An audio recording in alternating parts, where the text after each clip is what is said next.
I got a call one day out of the blue. A guy on the other end told me I'd inherited a storage locker, some kind of leftover from a distant family member. I'd need to head over to this building and clear it out unless I wanted to keep paying rent. Just my luck. Who inherits storage locker payments?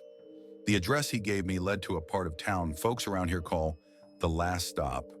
Not exactly the friendliest area, and not somewhere I would have chosen to visit, and especially alone. My neighbor, a retired cop with a sharp eye and even sharper advice, gave me a little heads up about the area. I hear all kinds of characters run shady businesses around there, she said. Then half jokingly, she added, and if you find a body, you better call 911. That thought stuck with me. What if I did find something gruesome? Just the idea made my stomach twist. I could barely handle scary movies, so dealing with the real thing? That felt way beyond me, but I went anyway. When I reached the office, I stepped inside and found a young woman behind the counter, flipping through a magazine as if she was oblivious to the rundown place surrounding her. Hi, I said, feeling a bit out of place. I'm here to pick up a key for one of the units. Name's John Radcliffe. She perked up at the sound of my name. Oh, Mr. Radcliffe. The boss mentioned you'd be coming by. Was Nayakal a relative of yours? Distant cousin or something. I barely knew the guy. She nodded, handed me a small ring of keys and pointed out, it's unit number 126. With a heavy sigh, I took the keys and set out to find the unit, hoping I could clear out whatever junk was there and get this over with. The unit was in a secluded, half-abandoned building on the back edge of the property. Inside the building were only 4 storage units. 3 of them were sealed up tight, like they'd been abandoned ages ago. The only accessible one was number 126. After fiddling with a series of old rusty padlocks, I pushed the door up, and an uneasy creak filled the air. Stepping inside, I felt an odd chill crawl up my spine. I walked to the middle of the room and pulled on a string hanging from the ceiling. The light flickered, buzzing faintly before casting a dim glow on the space. My eyes drifted to a large, dusty coffin chained up and propped against the wall, as though something, or someone, was trying to keep it shut. A small table sat beside it, with an old leather-bound book resting on top. My curiosity took over, and I moved closer, cautiously eyeing the coffin as if it might move. As I reached for the book, the coffin rattled, making my heart skip a beat. Something inside was stirring. My hands shook as I picked up the book and opened it. Inside, I found notes, writings that looked like they'd been penned by a madman, or at least someone who'd been through more than I could imagine. The words scratched onto the paper were desperate, panicked. My apologies to those who have inherited this curse, it read. If you are reading this, my end has finally come. Death was the only escape. Pay attention to what I have recorded here. It may save your life. I could feel a knot forming in my stomach as I read the warnings and directions. My hands trembled as I set the journal down and slowly turned toward the chained coffin, studying the thick metal links and aged locks. It was like this thing was never supposed to be open. But against every ounce of common sense, I found myself undoing the chains, pulling the metal away from the coffin.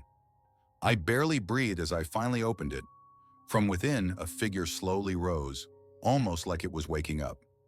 As the light hit its face, I was paralyzed, locked in place by the sight of it. A man, or rather something shaped like a man, stepped out, stretching, running a hand through his hair as he squinted against the light. "Hello, boy," he said, his voice low and menacing. A slow grin crept onto his face, revealing pointed teeth that made my blood run cold. I could barely make out a single word, just standing there, trapped by his gaze. I knew instantly what I was facing, a vampire straight out of some nightmare.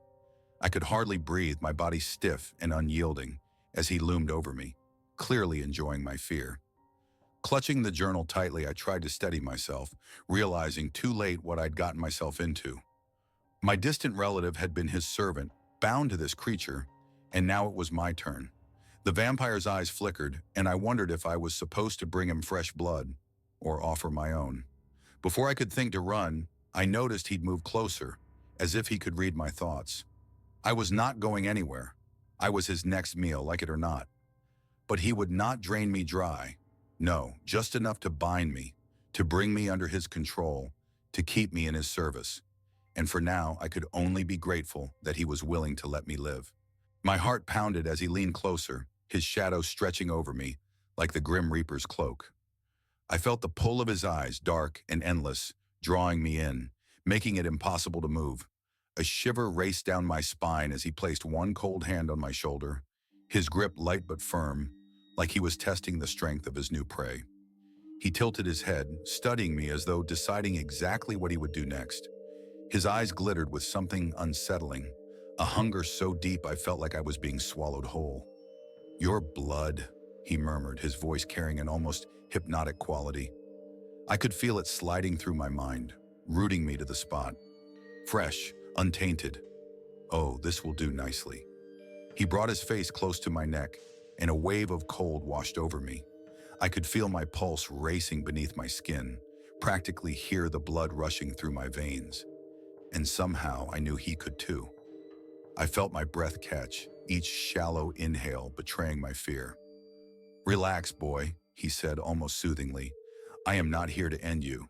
Not yet, at least. I have other plans." His words did little to calm my nerves. My legs wobbled, my mind screamed at me to run, but I was as still as a statue. The vampire gave a small, amused smile, as though enjoying my helplessness. And then, with a flick of his wrist, he stepped back. "Your relative was, let us say, useful to me," he continued, his voice chillingly calm.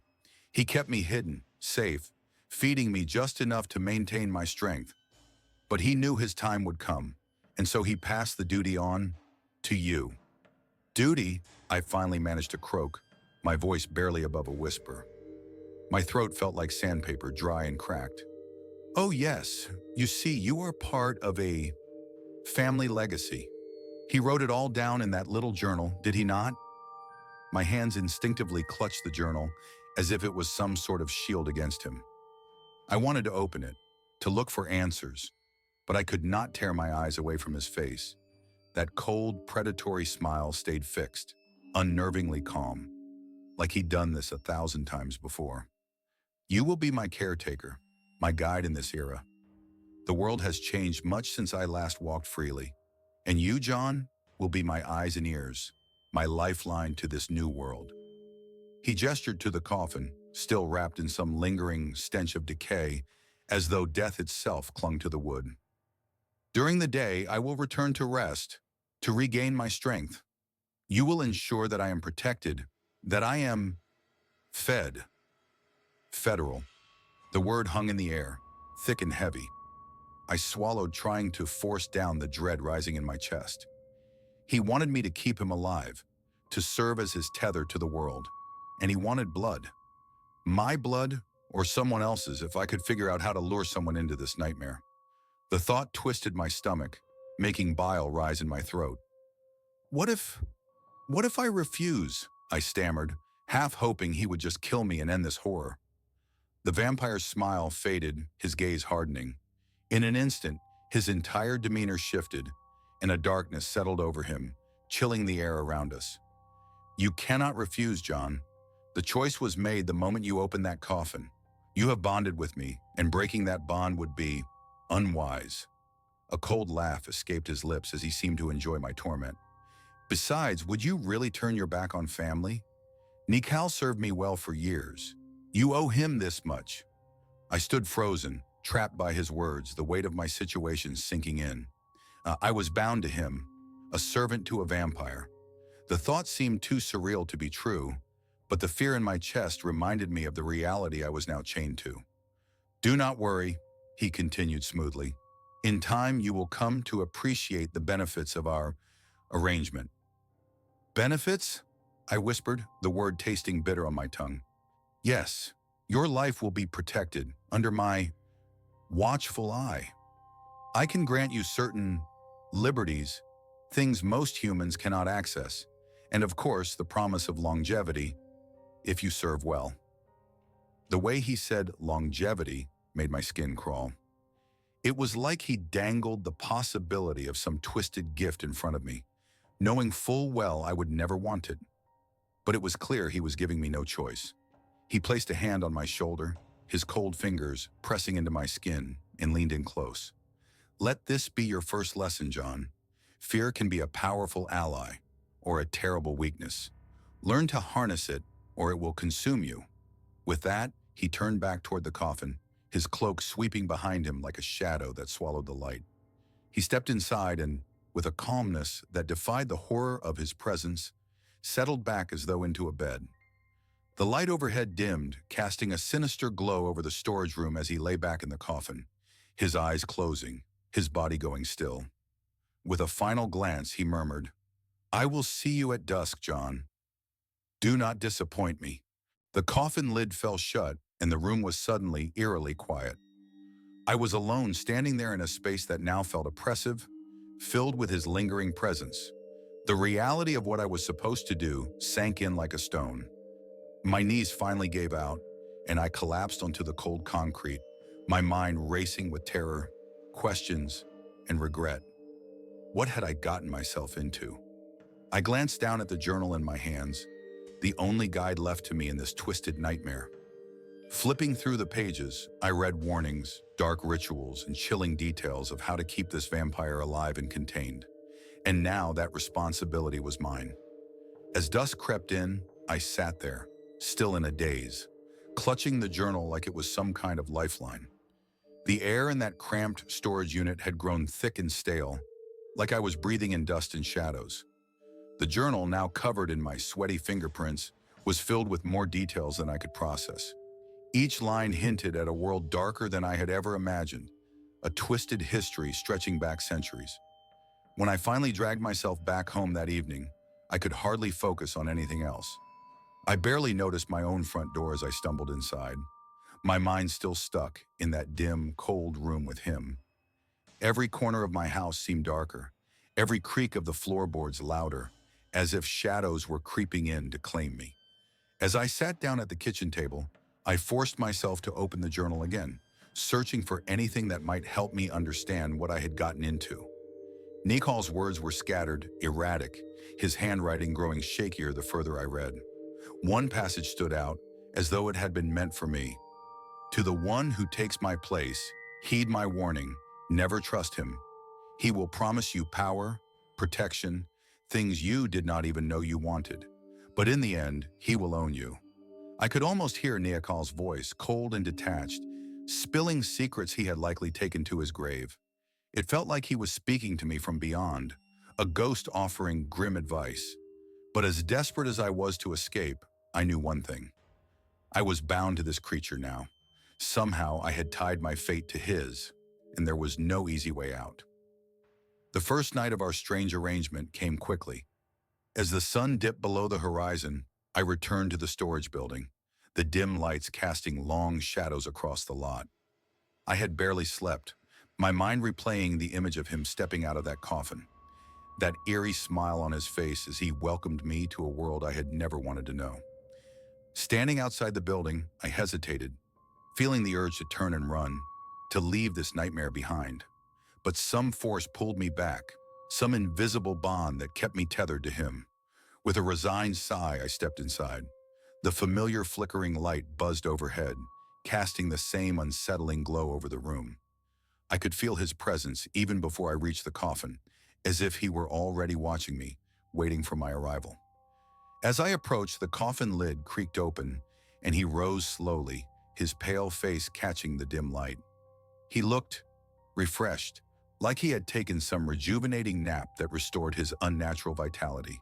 His eyes settled on me, and that same sly smile crept onto his face. "Ah, John," he said, his voice smooth as silk. "Punctual, I admire that." I swallowed hard, my mouth dry as sandpaper. What do you need from me?" He stepped out of the coffin, moving with a fluid grace that made my skin crawl. Every move was calculated, deliberate, like he knew exactly how to unsettle me. "Tonight, we begin your education," he said, his voice as calm as if he were teaching a child to tie their shoes. "There are things you must learn if you are to serve me properly. Rituals, rules, sacrifices." He looked me over, eyes flickering with something that felt almost predatory. "But first, you will bring me sustenance." My heart sank. I knew what he meant, but I could hardly believe he was asking me outright. You mean blood? I asked, my voice barely above a whisper. He smiled, revealing the sharp tips of his fangs. Precisely. You will need to acquire a source, a fresh one. A lump formed in my throat. But how am I supposed to find that?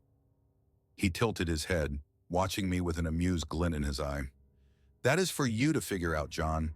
You can either offer yourself or find another way. I do not care how you do it, only that it is done. The weight of his demand settled over me like a shroud. My mind raced, scrambling for a solution that would not force me into something unthinkable. But every option seemed darker than the last, leading me back to the same horrifying truth.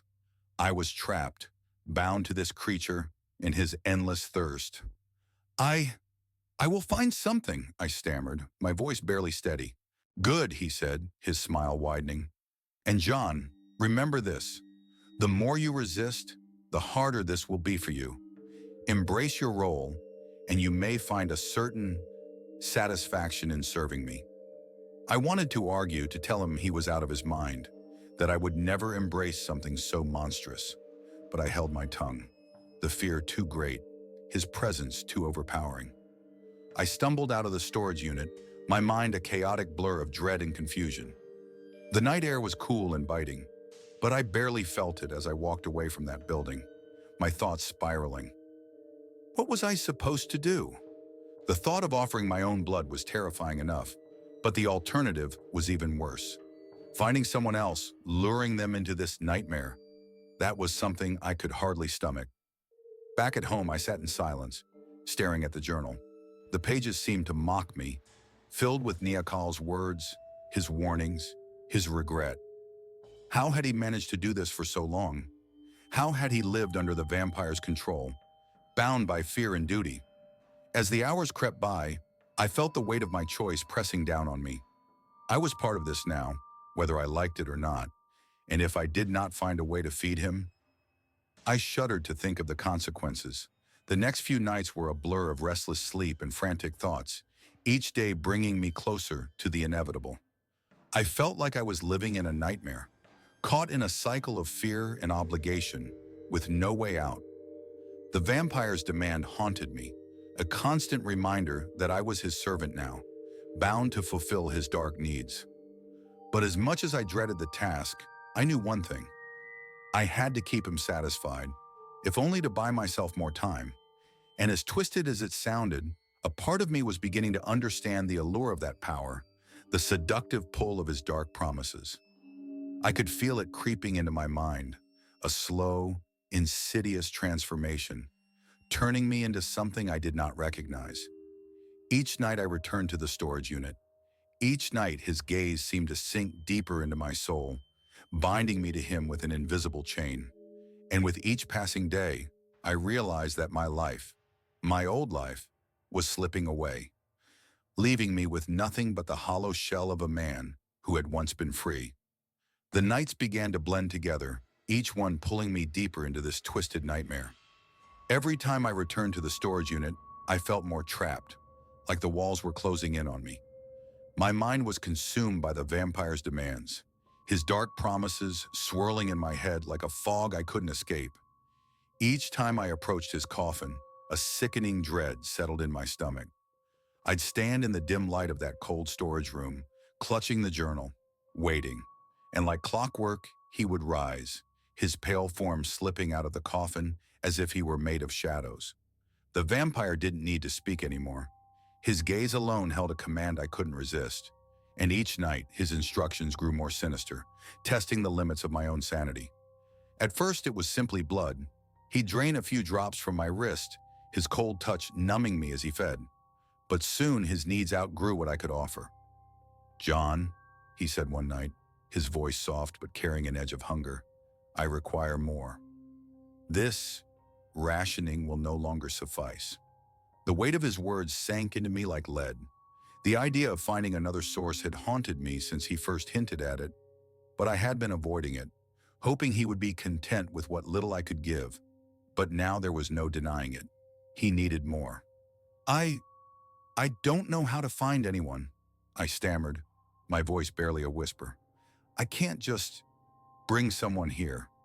He studied me, his gaze unblinking, as if measuring my resolve. You will find a way, he said simply, a quiet menace in his tone. Or your time in this world will be much shorter than you think. His threat lingered in the air, cold and final. I felt a chill settle over me, an understanding that he wasn't playing games. If I couldn't meet his needs, he would end me, like he had likely ended others before me. That night I left the storage unit in a daze, my mind racing with fear and desperation. How was I supposed to lure someone to their doom? The idea was unthinkable, a betrayal of every part of me that still clung to a shred of decency. But as the days passed, the vampire's demand loomed over me like a shadow. I felt him growing impatient, his hunger becoming more and more difficult to satisfy. Every time I entered that storage room, his eyes were darker, more piercing, as if he could see the weakness in me, the fear that made me hesitate. It was a rainy night when I finally made my decision. The storm had been raging for hours, filling the streets with a steady downpour that made it hard to see. As I walked the darkened streets, my heart pounding with dread, I scanned the alleyways, looking for anyone who might be alone. It was not long before I spotted him, a man huddled under an overhang trying to keep dry. He was older, his clothes soaked and clinging to him, his face drawn with exhaustion. He looked up as I approached, his eyes dull, but there was a flicker of hope in his gaze, a silent plea for help. I hesitated, every instinct screaming at me to turn back, to leave this stranger to his own fate. But I could feel the vampire's presence in my mind, urging me forward, his voice like a whisper in my ear. Go on, John. Bring him to me. I swallowed hard, my throat dry despite the rain soaking through my clothes. Hey, man, you need a place to get out of this weather? I asked, trying to keep my voice steady. He looked at me with a hint of suspicion, but the lure of shelter must have been too tempting to pass up. He nodded, a faint smile breaking through his exhaustion. Yeah, that'd be great. Just for a bit, if you don't mind. I forced a smile, though my hands shook as I gestured for him to follow me. Every step back to the storage building felt like I was walking into my own grave, the weight of what I was about to do crushing down on me. I wanted to stop, to turn around and tell him to run, to escape before it was too late. But the vampire's presence filled my mind, drowning out any thoughts of mercy. We reached the storage building, the dim lights casting eerie shadows across the walls. I unlocked the door, leading him inside, my heart pounding so loudly I thought he might hear it.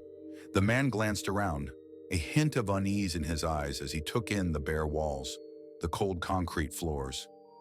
This doesn't look like much of a shelter, he muttered, his voice hesitant. It's better than being out in the storm, I said, forcing a smile that felt more like a grimace. Come on, there's a place to sit in the back. He followed me deeper into the building, his steps hesitant, as if he sensed something was wrong. I felt a pang of guilt, a crushing weight that nearly made me turn back. But I pushed it down, forcing myself to continue. We reached the storage room, the coffin looming in the shadows like a silent predator waiting to strike. The man stopped, his eyes widening as he took in the strange setup, the eerie silence pressing in around us. What is this? He asked, his voice trembling. Before I could respond, the coffin lid creaked open, and the vampire rose, his pale face catching the dim light. The man stumbled back, a strangled cry escaping his lips as he realized what he was seeing.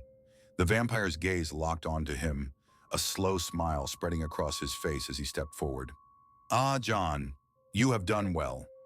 The man tried to back away, but the vampire was faster, his movements a blur as he closed the distance between them. I watched, frozen in horror, as he reached out, his fingers digging into the man's shoulder, pulling him close. No, please, the man whispered, his voice choked with fear. The vampire ignored him, his gaze fixed on me, a silent command in his eyes. I stood there paralyzed as he bared his fangs, his cold breath brushing against the man's neck. I could feel my own pulse racing, the horror of what I had done settling over me like a dark cloud. In one swift motion, the vampire sank his fangs into the man's neck, his grip tightening as he drank deeply. The man's struggles weakened, his pleas fading into silence as the vampire drained him, his lifeblood seeping into the vampire's veins. When it was over, the vampire released him, letting his body slump to the ground. He turned to me, his eyes gleaming with satisfaction, a twisted gratitude that made my stomach churn. "You have done well, John," he said, his voice calm, almost affectionate. "You may yet survive this." I looked down at the man's lifeless form, the guilt crushing me, the horror of what I had become settling deep within my bones. I was no longer just his servant, I was his accomplice, bound to his darkness in ways I couldn't escape. The vampire stepped back into his coffin, his gaze never leaving mine. "Remember, John, there are many more nights to come, and I expect you to be ready."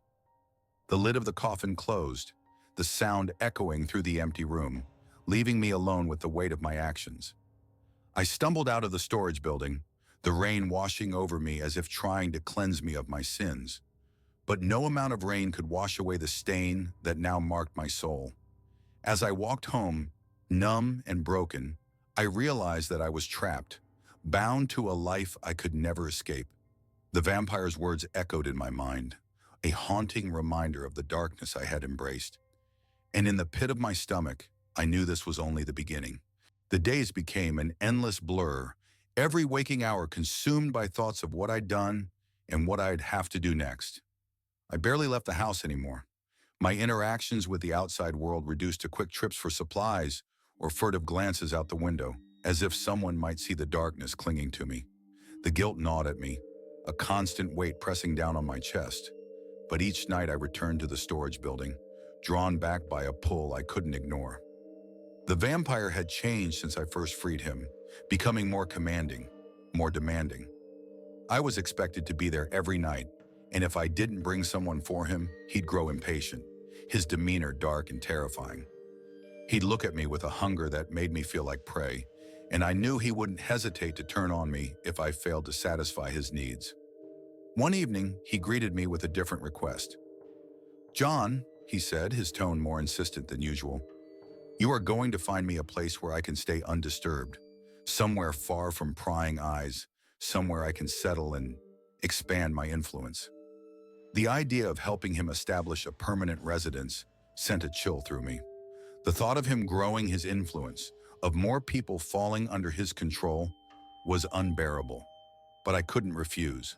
The consequences would be unthinkable. Over the following days, I searched for isolated locations, abandoned buildings, forgotten properties, anything that might suit his needs. Every time I found a place, a part of me hoped it wouldn't be right, that he'd find it unsuitable. But he seemed to relish the idea, as though each option brought him closer to realizing some hidden plan.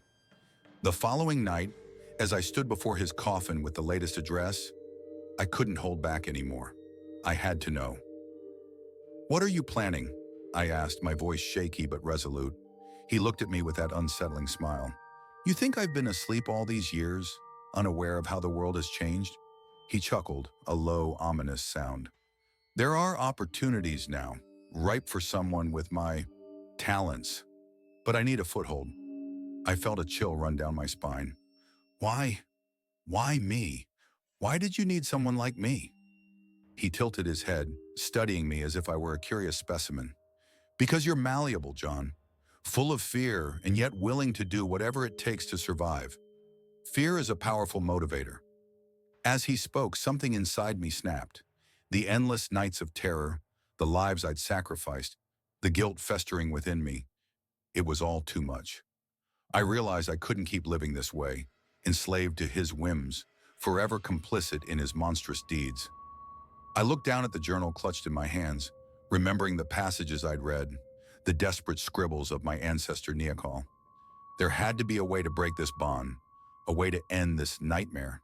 Suddenly, the answer hit me. I flipped through the journal, my fingers trembling as I searched for the specific passage. It was a warning, a desperate instruction from Neokal, written in barely legible scrawl. The only way to free yourself from his hold is to trap him once more. Only by sealing him in his coffin, binding him with chains of consecrated iron, can you break the curse. I looked up at the vampire, feeling a spark of hope for the first time in what felt like ages. He watched me, a hint of curiosity in his eyes, but he hadn't seen what I'd read. I slipped the journal back into my coat pocket, my mind racing. I needed a plan, a way to catch him off guard. The following night, I arrived at the storage unit, my heart pounding, hands shaking, but my resolve steeled. I'd gathered everything I needed: heavy chains coated in consecrated oil, an old padlock with a cross etched into it, and a small vial of holy water I'd managed to procure from a local church. I knew this was my only chance.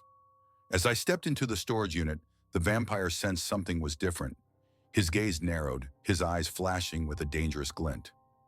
"John, what have you brought tonight?" he asked, his voice dripping with suspicion. I forced myself to stay calm, gripping the chains tightly behind my back. "I brought you what you asked for," I said, my voice steady, though my heart was racing. "A new place, a permanent residence." His expression shifted, a pleased smirk creeping across his face. "Good," he said, stepping out of the coffin. "Show me." Now or never, I thought, as I slowly approached him, my fingers inching toward the vial of holy water in my pocket. When he was close enough, I acted, pulling the vial out and splashing it across his chest. The vampire let out a horrific scream, his flesh sizzling as the holy water seared him. He staggered back, clutching at his chest, his eyes blazing with rage and pain. You fool!" he snarled, his voice a guttural hiss. But I didn't hesitate. I lunged forward, throwing the consecrated chains around him, wrapping them tightly around his body as he struggled, his strength waning against the blessed metal. He thrashed, his fangs bared, but the chains held firm, their power binding him, weakening him.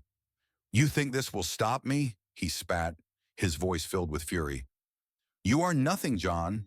You cannot escape me." Ignoring his threats, I hauled him back toward the coffin, every muscle in my body straining as I forced him into it. He fought me every step of the way, his eyes burning with hatred, but I knew I couldn't falter. With one final push, I managed to shove him into the coffin, slamming the lid shut and locking it with the consecrated padlock. As soon as the lock clicked into place, an eerie silence fell over the storage unit. The oppressive weight that had hung over me for weeks lifted, leaving me feeling strangely light, almost free. I staggered back, breathing heavily, my heart pounding with a mix of terror and relief. I backed away slowly, my eyes never leaving the coffin. Part of me expected him to burst out, to break free and continue his reign of terror. But the chains held firm, the consecrated metal binding him, sealing him away as Neokal had warned it would. The weight of what I'd done settled over me, a strange mixture of guilt and relief flooding my senses. I knew I wasn't innocent. I'd brought people to him. I'd sacrificed lives to keep him fed. But I'd ended it. I'd broken the curse, and for the first time in weeks, I felt like I could breathe. As I left the storage unit, I knew I couldn't go back to my old life. The things I'd done, the horrors I'd witnessed, had changed me forever. I was free of him, yes, but the memories, the guilt, those would haunt me for the rest of my days. As I walked into the night, I vowed to make amends somehow, to find a way to atone for the lives I'd sacrificed. But deep down, I knew that some scars never healed, that some darkness couldn't be erased. And as I glanced back at the storage unit, a shiver ran down my spine, a lingering dread that whispered that he wasn't truly gone, that one day he might break free, seeking vengeance on the one who had dared to defy him.